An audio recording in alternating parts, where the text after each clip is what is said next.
Start.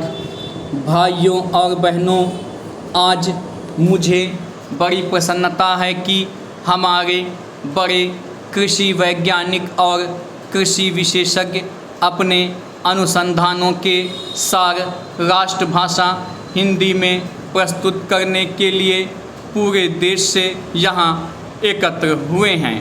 मैं तो हमेशा ही कहता रहा हूँ कि किसानों तक नई जानकारी उनकी ही भाषा में पहुंचाई जा सकती है।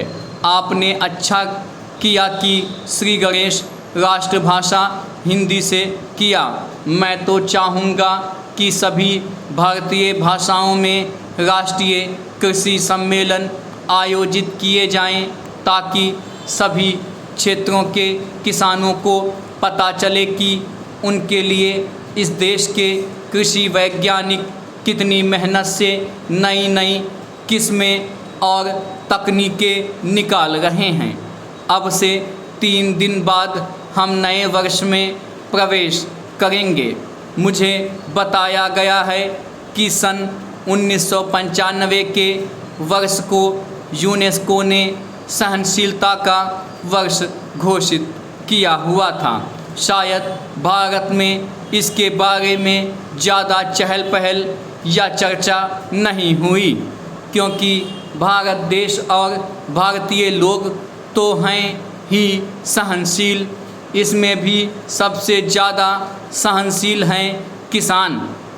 आप खुद हिसाब लगा लो, हर तरह से भारत का किसान संसार का सबसे सहनशील प्राणी सिद्ध होगा। आजकल जाड़ा जोरों से पड़ना शुरू हो गया है, फिर भी उत्तर भारत का किसान शीतलहर की परवाह किए बिना आधी रात को उठकर अपने गेहूं के खेत में पानी लगा रहा है, क्योंकि बिजली घंटों के लिए आती है। किसान ठंड सहकर फसल उगाएगा और फसलें पकते पकते गर्मियाँ शुरू हो जाएंगी, तो जेठ की तपती धूप में वह खेतों में कटाई व मड़ाई का काम करेगा। यह जाड़ा पाला सहना और कड़ी गर्मी में पसीने से लथपथ होकर काम करते रहना, इतनी सहनशीलता बस किसान के बूते की ही है। फिर हिंदी बोलने वाला तो और भी ज़्यादा सहनशील है, हर हाल में जी रहा है। गेहूं चावल विदेशों में किस भाव बिकता है और हम उसे क्या भाव देते हैं। हर चीज़ के दाम आसमान पर पहुंच गए हैं। महंगाई इतनी बढ़ गई है, मगर किसान की मेहनत का पूरा मुआवजा देने में हम 10 बहाने बनाते हैं, और किसान है कि बर्दाश्त कर रहा है। बिजली महंगी हो गई, डीजल महंगा हो गया, संकर बीज महंगा मिलता है, रासायनिक खादें महंगी मिलती हैं, मगर दालों के भाव चढ़ गए तो चिल्लपो शुरू हो जाती है। मेहनत करता है किसान और उसकी मेहनत पर फलते फूलते हैं बिचौलिए, मंडी के दलाल, आलू के चिप्स बनाने वाले व्यापारी, उसकी फसलों का तेल निकालने वाले व्यवसायी। ये सारी बातें सहते हैं हमारे किसान भाई। सो किसान से बड़ा सहनशील और कोई नहीं। कोई आता है तो खराब किस्म का बीज बेच जाता है, तो दूसरा जिप्सम के नाम पर मिट्टी बेच जाता है। कई एक नकली कीटनाशक दवाएं बिक रही हैं, छिड़को तो कोई असर ही नहीं होता। किसान बेचारा सब कुछ सह रहा है। मैं समझता हूँ कि यहाँ जो कृषि वैज्ञानिक हिंदी में अपने शोध पत्र प्रस्तुत कर रहे हैं वे भी बड़े सहनशील होंगे। पैरा भाइयों और बहनों, मतलब यह है कि अगर संसार को सहनशील बनाना है तो सभी लोगों को दुनिया भर में हिंदी भाषा का प्रचार और प्रसार करना चाहिए। ज़्यादातर व्यापार के लिए कच्चा माल तो किसान पैदा करता है, फिर किसान के लिए कृषि अनुसंधान के खर्च में दुनिया भर में कटौती क्यों की जा रही है? कटौती करनी है तो बहुत से और क्षेत्र भी हैं।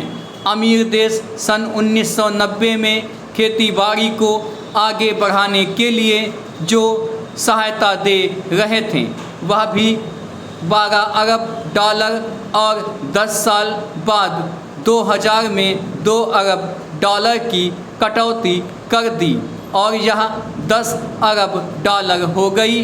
तो पूरी दुनिया को खेतीबाड़ी से जोड़ने की ज़रूरत है, तभी ये दुनिया आपस में लड़ना मरना बंद करेगी। मेरा बस चले तो मैं तो हिमालय की सबसे ऊंची चोटी सगरमाथा, जिसे दुनिया एवरेस्ट कहती है, पर चढ़ूं और पूरे जोर से आवाज़ लगाऊं कि ए धरती के वासियों, बंदूकें छोड़ो और हल उठाओ, नहीं तो आप ही सोचो कि 20 साल बाद 2020 में जब दुनिया की आबादी 8 अरब हो जाएगी तो सबको खिलाने लायक खाद्यान्न कैसे उपलब्ध होगा।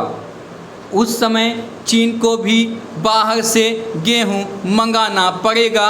सौभाग्य से भारत के बारे में तो कृषि विशेषज्ञों का यही अनुमान है कि भारत के किसान और कृषि वैज्ञानिक मिलजुल कर बढ़ी हुई आबादी का भी पेट भर पाएंगे। आज हमारे अन्न भंडार में 3.5 करोड़ टन से ज़्यादा अनाज भरा है। रबी की फसल आने के बाद यह बढ़कर 5 करोड़ टन तक जा सकता है। रखने की जगह नहीं है, इसलिए समाज कल्याण के कामों में लगाने और विविध रूपों में निर्यात करने के अवसर बढ़ रहे हैं। काम के बदले अनाज और बच्चों को पाठशालाओं में नाश्ता कराने व खाना खिलाने के कार्यक्रम पूरे देश में चलाए जा सकेंगे। यह एक तरह से दूसरी कृषि क्रांति का ही नतीजा है कि हम 101 करोड़ से ज़्यादा आबादी को अपने खेतों में उपजाई फसल से ही खाद्यान्न उपलब्ध करा रहे हैं।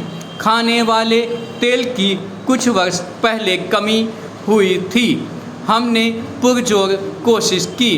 पिछले कुछ वर्षों में आयात तो घटकर प्रतिवर्ष 300 करोड़ रुपए का हो गया, वहीं तिलहनी फसलों और उनसे उत्पन्न पदार्थों का निर्यात 8 गुना बढ़कर 2500 करोड़ रुपए से भी ऊपर हो गया।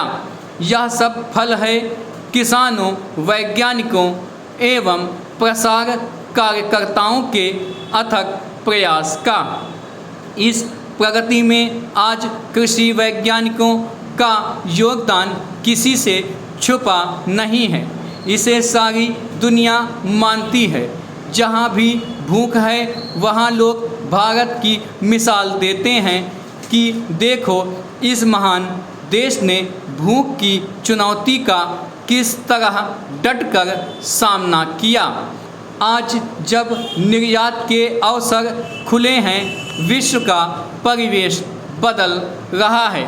सारी दुनिया के बाजार खुल गए हैं। सौभाग्य से दुनिया में शाकाहार भी बढ़ रहा है।